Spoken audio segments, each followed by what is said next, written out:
Hey, welcome back, everybody. It's time once again to grab your gear, pull out your globe, and see if you can catch up with the All Over the Map family as they wander the world in search of that forever home. And today, well, it finds them in a very exotic place, a place that they've never been before. They're in an Islamic country here. Welcome, Caitlyn and Michael Doehmner. Yep, we are in Istanbul, Turkey. We have switched, in my mind, from Europe to the Middle East. That really is. I mean, that's been the historical point. I know a little bit about Istanbul and Turkey. I'll share a couple little weird stories along the way here. But it's always been in its mind, is it part of the West or is it part of the Middle East? It's right at the junction there. I feel like the question gets answered on who owns it. So I think of it as Constantinople, right? Because this is where the Holy Roman Empire was seated and Christianity became official and creeds were written and our religion was finalized here. Named after the Emperor Constantine, who turned the empire into Christianity here. Yeah. Right. Yeah. And then the Ottomans, who I just had this we're like, it's been 100 years since the Ottoman Empire ended. And I was like, what? Like, the Ottomans were still around in 1923. Yes, they had been an unbroken dynasty for 600 years. And I was like, holy crap. Like, I missed that on the timeline. I missed that part of it.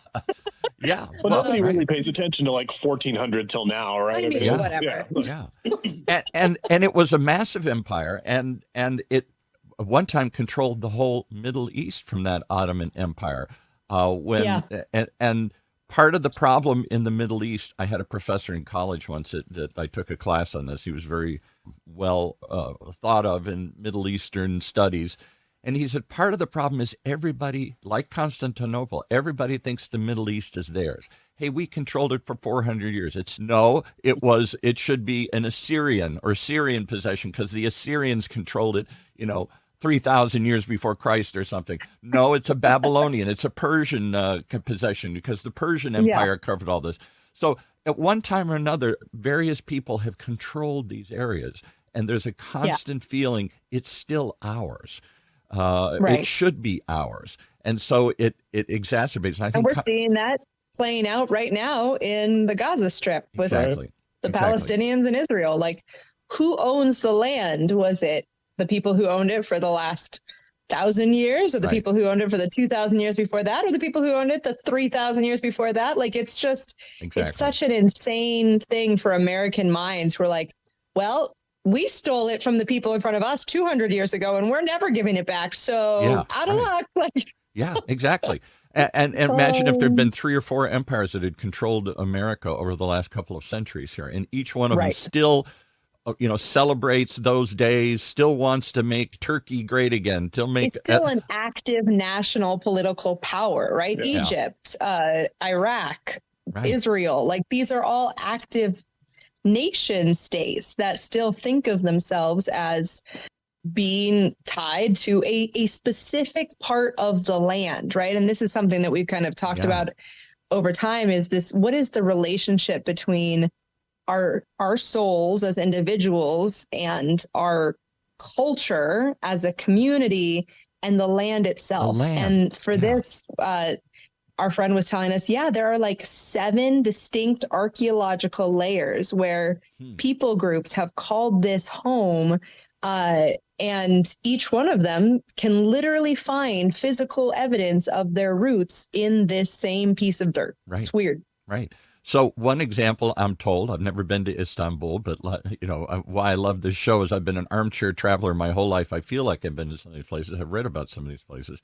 And I think it's the great mosque in Istanbul. I forgot the name of it, but it was Hagia Sophia is the Christian name for it. Yeah, the Christian name. It was the largest Byzantine church. It's still the world's largest church, I believe. But they turned it into a mosque somewhere along the way. And is it a mosque? Is it a church? I think it's just a museum now. But maybe they do actively worship there, one group or the other. But it was the giant symbol of one religion until the other religion came and took it down and said, no, it's ours now.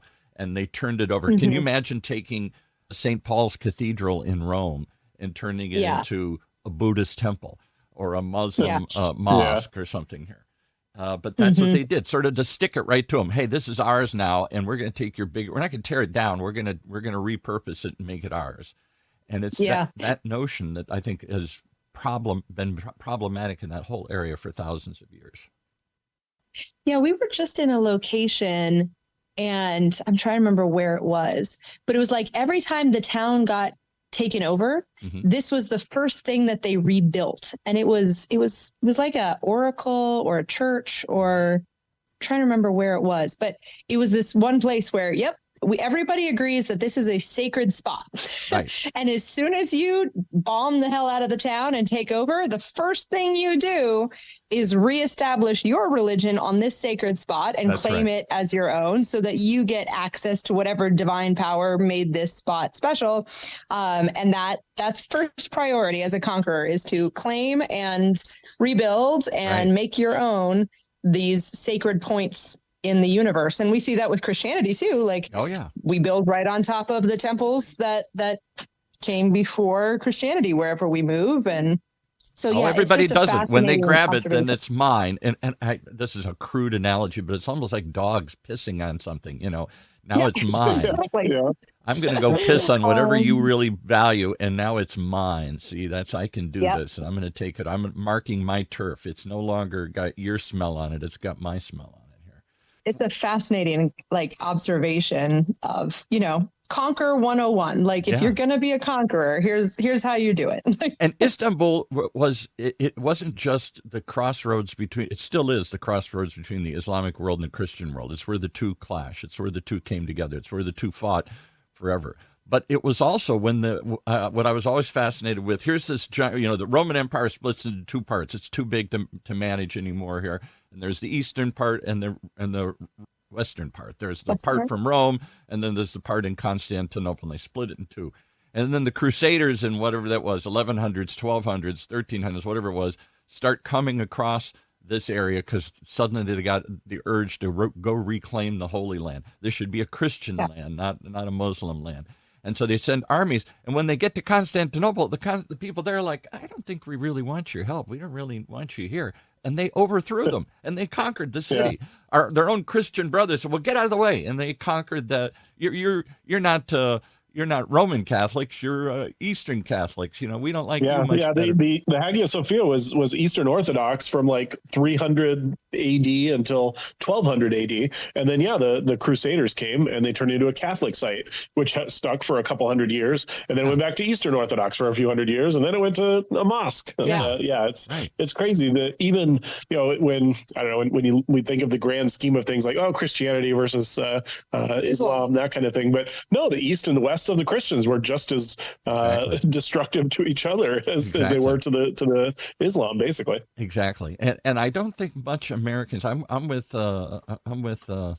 Caitlyn on this one here. We don't study much of the great Eastern Roman Empire, the Byzantine Empire. It was around for 1,000 years or something. It was around a long time, and it controlled a lot of area. I think it fell in like the 1400s or something when they finally conquered the Muslims finally conquered it. Well, whatever it was, 1400s, 1500s, somewhere in there. But it was around for a long, long time, had a big influence in that whole area, Greece and everything. It controlled all these areas, Turkey and everything. And I think it's just a forgotten empire. I don't think we study much about it or know much about it here. Other than it's interesting is the Turks don't seem to care. The Turks are like, it was Ottoman, for as far as they can remember. And even a lot of the historical things here, it's just like these giant, 12-meter high walls that are still in remarkably good shape for not having been protected for literally 1,000 years or 600 years. It's just kind of a nuisance. Get this, knock it down, use the stones for something else. I don't feel like there's appreciation of it. They start dismantling these walls to start building like the garden beds in their backyards. It's fascinating. And they're like, and the other thing we noticed is, oh my gosh, the traffic is horrendous. Legendarily bad in Istanbul. On your Google Maps, you know how it goes to like yellow to red and then black. Like most of Istanbul is black all times a day. Don't move, paralyzed, but frozen. We just tried the metro, and the metro's not great either. Transportation in Istanbul, you just have to know that it's going to take 3 times as long as it should. It's going to take you an hour to go 6 Well, you're there at a kilometers. very really an inflection point in their history again right now. I really believe this because I don't know how deeply you hearing about or know about what's been going on in Turkey these days. Here's what little I know. We had a guy come through a couple of years ago, 4 or 5 years ago, and he was giving a talk here in Orange County, and he was part of the Turkish opposition. His life was threatened. He had to leave Turkey, and now he's traveling the world trying to say Erdogan, who took over, is a bad guy. And this guy who took over really took over as a secularist. And he said, I voted for him. We all did. We thought he was going to, keep us in the Western alliance, keep us in NATO, keep us in, bring us into the European Union. We were going to tie ourselves to the West, sort of like Ukraine is trying to tie themselves to the West and break away from the Eastern influence, the Russians in that case. And he said, and all of a sudden he started changing, and he started supporting the Islamic parties and the Islamic position and stopping freedom and becoming more and more of a dictator. And now he is just like Putin or several of these other guys around the world. He's elected supposedly, but he's a dictator for life. And he's built some massive palace that's like, I don't know, 100, I can't even picture. It's like the biggest palace anywhere. And he's making himself this imperial presence, just like Putin is. And he drove out all these people. He curtailed the free press. He did all these things here.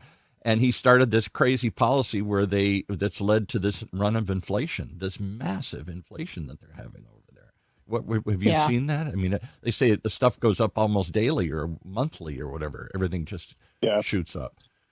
And so we've been noticing people taxi rides are expensive even by U.S. standards. Like Uber is saying this should only be 200 lira to get somewhere, and they won't take us for anything less than 600 lira.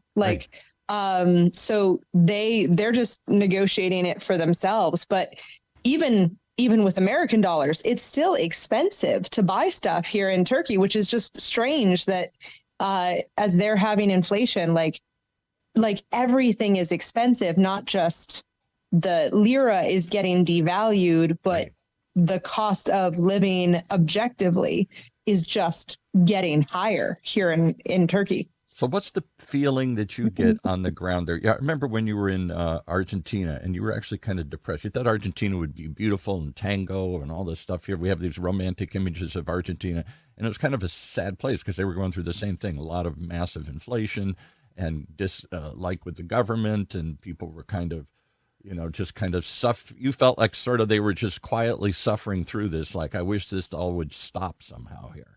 And in fact, it's gotten worse in Argentina. They're doing some wild populist guy that's in the runoff now here, the ones to just slash and burn the whole government and everything here. Wild, crazy things he's proposing. Do you feel any of that in Turkey, or is this just a long-suffering world? Hey, this is just our history. We're controlled by this group and this group and this group. You just sort of make the best of it and go along. I always wonder in those. Yeah, it's been hard for us to connect to the locals because almost nobody speaks English. Usually we found in city centers, educated people speak English, but we are not finding that here. They say hello, and that's the full extent of their English. We have our landlord that we've connected with, but he's living in the United States most of the time. So he still has he's a dentist. I think his grandparents came down from the Balkan areas into Turkey, which is another interesting thing. Like, Turkey is definitely a melting pot. The Balkans, I feel like the Balkans here are really close to one another, familially. I mean, he's like, oh, my wife is from Thessaloniki. Her grandparents were, my grandparents were from Bulgaria. I know people from Albania. I feel like the whole Balkan area, and partly because they've had a tumultuous, right? I mean, there's been a lot of displacement during wars. I mean, during the 80s and 90s, I know there was a lot of that here. So people would just go wherever they could to not be in the middle of a war zone. And so a lot of them ended up, in places like Thessaloniki or here in Istanbul. And Turkey once controlled that whole area. I mean, that's how World War I started, the Turkish Empire, and Serbia wanted to break away and all these things. And so it's been hard for us to connect to the locals. Just there's a language barrier, but I think it's more the cultural barrier. Like we've been in places where people don't smile. But as Michael pointed out the other day, it's like, this is the first time where we have felt genuinely unwelcome. Yes. Like, so I was going to and wonder. it's so foreign because like the women do wear the headscarves, solid the black, chador, all you can whatever. see is eyes peeking through. Yeah. Like Everything from nicely colored headscarves with kind of conservative Western attire all the way to full on burqas with just the eye slits. But we'll also just say on a side note, this is the first place where I have felt the men as a population view me as an object. Like I feel like I get stared at like a piece of art, right? I'm a very pretty object. Right. Yeah. But right. it's like, I don't get the sense that they are seeing me as a human, which is such a weird sensation because I have historically had fabulous relationships with men. I've never experienced sexual harassment or anything like that. Right. And so for me to be in a space where I'm like, yeah, I don't know that I am even seen. Like, it's not even like hostile or like harassment. It's just, I'm simply feeling less than human right now, which is just you're cattle. In fact, sometime they'll probably ask Michael, "Can we trade you a couple of goats for your woman here?" You know, right? No. Cora. I'm sure we can get some camels for Cora. Her nice blonde hair. But yeah, it's very strange, and it's I don't a harsh know thing to if say. Don't everybody's going to hate me now because I said that. But yeah, there's a feeling that you're just more cattle. You know, that women don't have the same. Aren't viewed on the same plane. There's the men, and then there's the women, right? And I will say, like, we're not into Arabic countries yet. I mean, you know, we're it's Islamic here, but you know, so and I'll say that I don't know that we've had any conversations or had anybody tell us this outright. It's more just kind of an impression. Right. So it's not like we've been, you know, told to get out of places or anything like that. But there's definitely a sense of it, a feeling of it that we're getting to.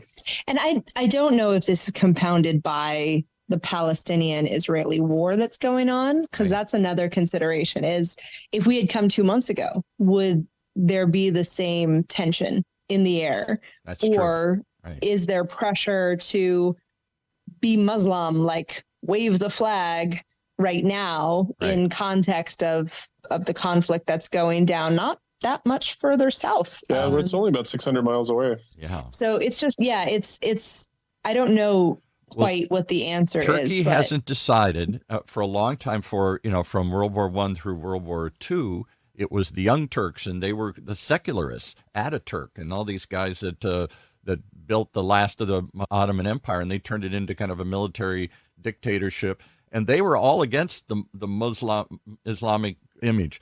We're going to be westernized. We're going to dress Western. We're going to lean towards the West. We're going to join the West. Then when that fell, that's what they said. This Erdogan came in, and they thought he was going to continue that. And instead, he's really embraced the Islamic part of the culture and elevated that. And because they are a Western ally. That's what's so strange. They're the only Muslim country that's a Western ally here in that sense. Aren't they in NATO? I think they're in NATO, right? And they wanted to join the European Union. They're a NATO ally. Are they really with us or are they not? Are they part of Europe or are they not? I don't think they can decide right now. And I think they're leaning more towards feeling Middle Eastern than they are feeling Greek and attached to the European side here. I think it's a very interesting time, probably a very disturbing time to be there, because I don't know what I would suspect Westerners would not be as welcome today as they would have a while ago. Yeah, I remember hearing stories. My dad was stationed here with the Air Force in, I don't know, 70s. And he loved his time in Turkey. It was one of his favorite memories. This is where he learned to scuba dive. Like he thought the people were so warm and friendly. And so I really came into Turkey with very positive expectations. And I'm not going to say that they haven't been met. Like I do feel like but there's a chill in the air. There's a chill. Interesting. But yes, it is a little chilly. Yeah. But the culture itself is really beautiful. Like we took a bus from Thessaloniki overnight to Istanbul, which was bleary-eyed experience. I don't think any of us got more than 60 minutes of sleep all told. And so we show up, we drop our luggage, and we go wandering down by the waterside, the Bosporus. I don't know if the Golden Horn is where we were. It's the tip of Istanbul. So we go walk into the waterfront, and we find this huge boat cafe, and we go onto it, and it's 1:00 in the afternoon, and we're looking over the menu, and we try to order, I don't know, kebabs or whatever we recognize, and they're like, "Oh no, we're only serving breakfast." And I'm like, "All right." Okay. And they're like, "You need 3 breakfasts." We're like, "Okay."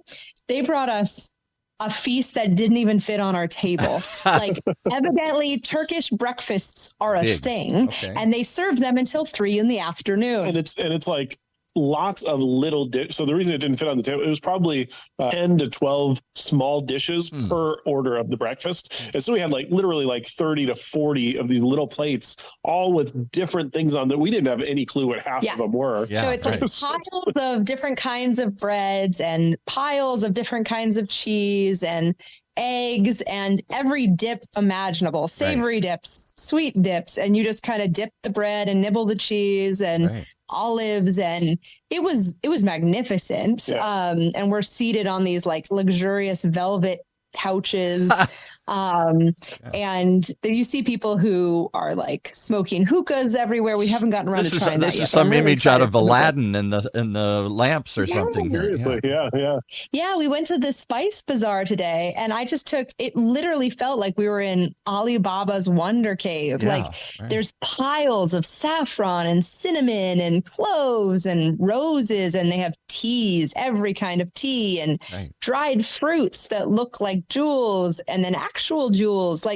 There's just this opulent, extravagant, very exotic quality to wherever we go that it's just it is. I'm like, oh, I see why we have these images of exotic luxury that come from the East, because here it is. We are surrounded by it in all directions. Always has been since the earliest of time. That's what they imported into Europe. They brought spices. These are people that didn't do anything to spice their food other than salt, maybe.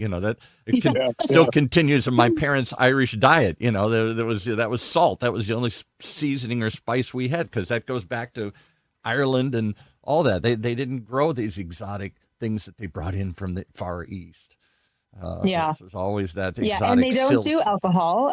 Islam doesn't really do alcohol, so everybody drinks tea. So they have these beautiful fluted mini glass cups without handles, which is warm on your face.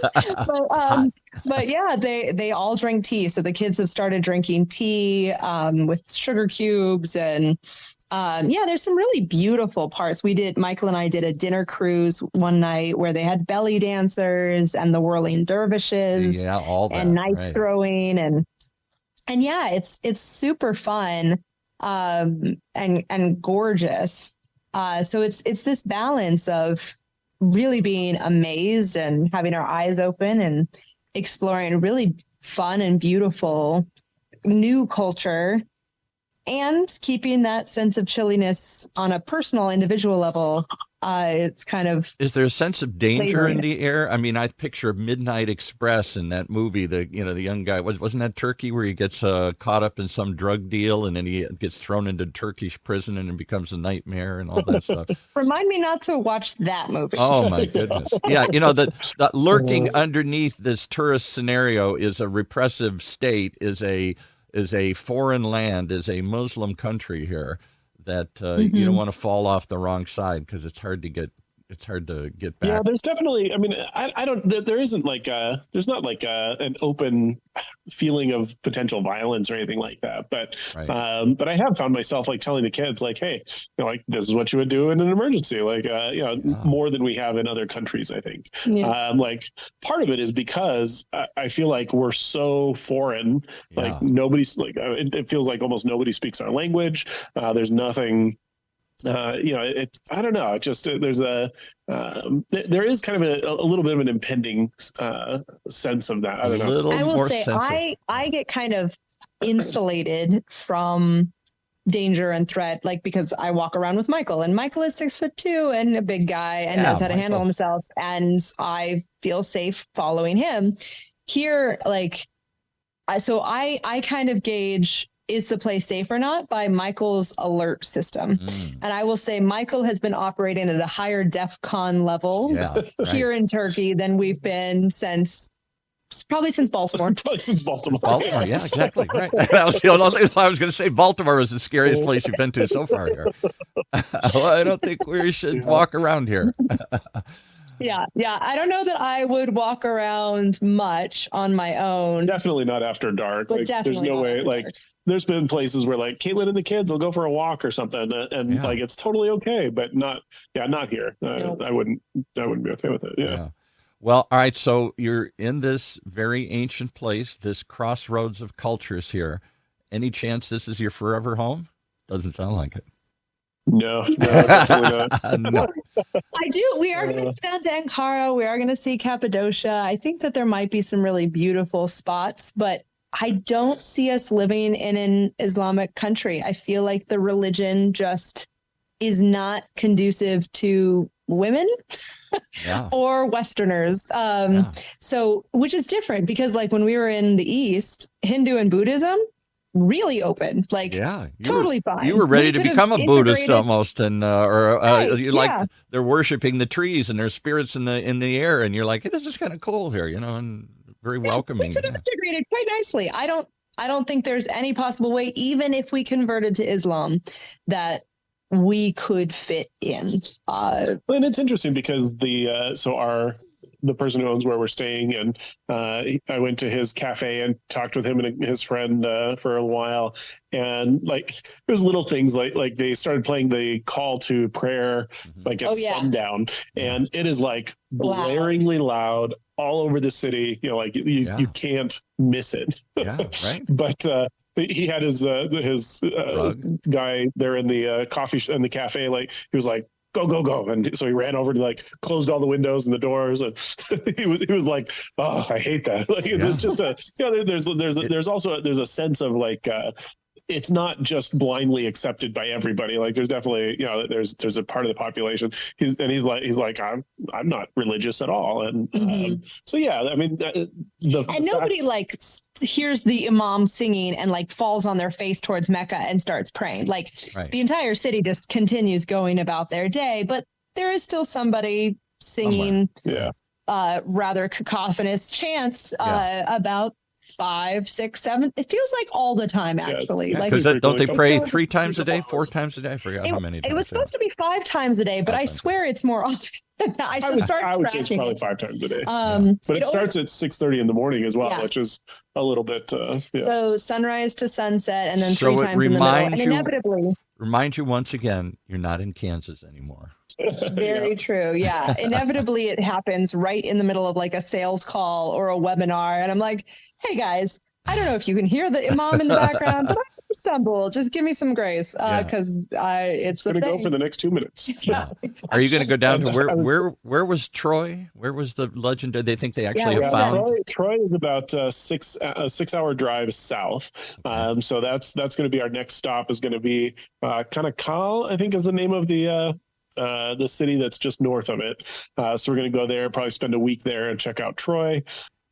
And then we'll head south. Izmir is a big, the 3rd largest city, I think, in Turkey, and it's on the coast of the kind of the western coast. And then further south and eventually get over to Ankara and Cappadocia. So, but yeah, we plan on spending probably at least 2 months here, just kind of getting to see it all and that kind of thing. So we'll see how it ends up. We're kind of leaving our plans open at the moment. But, we'll see, or it may be a quick exit after some more encounters. You may go, I think it's time to get out of Dodge here. That's possible. Yeah. Well, fascinating. That's really the first time you felt kind of uncomfortable and unwelcome, and that's unusual. You've traveled the world. Americans aren't always welcome everywhere. Westerns aren't always welcome everywhere. You've been in some pretty unfriendly places, Cambodia and some other places here that I wouldn't think you would feel warmly towards. But this one, there's a chill in the air, it sounds like. Yeah. Yeah. We're not writing it off. We'll we still got another month here. Yeah, we could change our minds. And we do. We always do better once we meet locals and we have dinner with them. And that's true too. Yeah, we rarely find our best experiences in big cities. Yeah. So whether it's Bangkok or Buenos Aires or here, like it's very rare that our favorite part of a country is in a huge city. Yeah. So. Right. So yeah, we'll definitely report again here in a couple of weeks and see what we found and see if anything's changed. Okay, all right. We'll follow you on the map here, and we'll breathe. We'll breathe better once you've moved on and explored maybe sunnier skies here, safer places or something. Where do you go from here? You're not going to go down into further in the Middle East. You were going to go down to Israel and stuff, but. Right now? Yeah, the plan was to go like Israel, Jordan, Egypt, but right now is probably not the time for that. No, so it's kind of up in the air. I don't know. We have COVID was the reason we kept things up in the air last time. This one, it's going to be war. So we'll see. Yeah, we can't really go north too far from here because Russia. We can't go south because of Israel and Gaza. So who knows? Kind of stuck. You're not going to go into Afghanistan. You're not going to go over into Armenia maybe or to. The Kurdish territories in the far. No. They're all dangerous places. Yeah, I think our family's already a little concerned about where we are this far east. So I don't know. My grandmother passed away. I don't know if we mentioned that since our last call. And so in December, we'll probably fly back to the U.S. to do her celebration of life. And so I don't know. There's a part of me, it's like, maybe we just go winter in Tulum for a little while. And then once the world calms down a bit, maybe restart. Yeah, right. Because I think that's one of the things that Americans sort of don't grasp is that the world isn't like it is here. There are dangerous places. There are places that we aren't welcome. And as much as we want to meet the people and explore the world and probably can, there are certain places and certain times you probably should just stay away and let things calm down a little bit. The Mideast is certainly...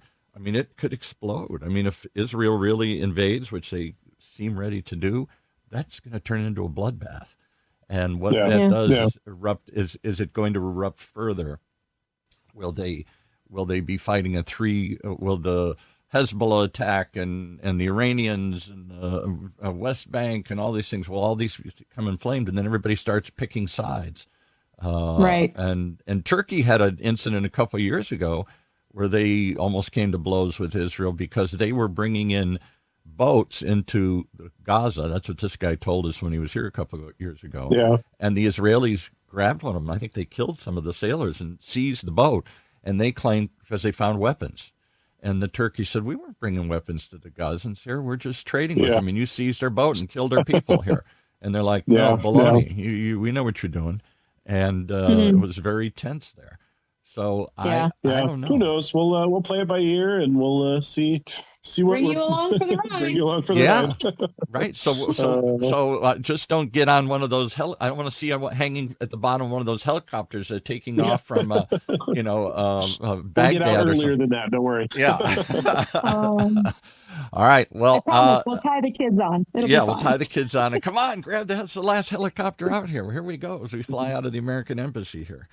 Well, anyway, fascinating stuff here. I think you'll see more peaceful things when you get out into the countryside. I suspect the countryside is more peaceful than the big cities. Yeah. All right. Well, all that and more fascinating as we follow the All Over the Map family and their search for that forever home.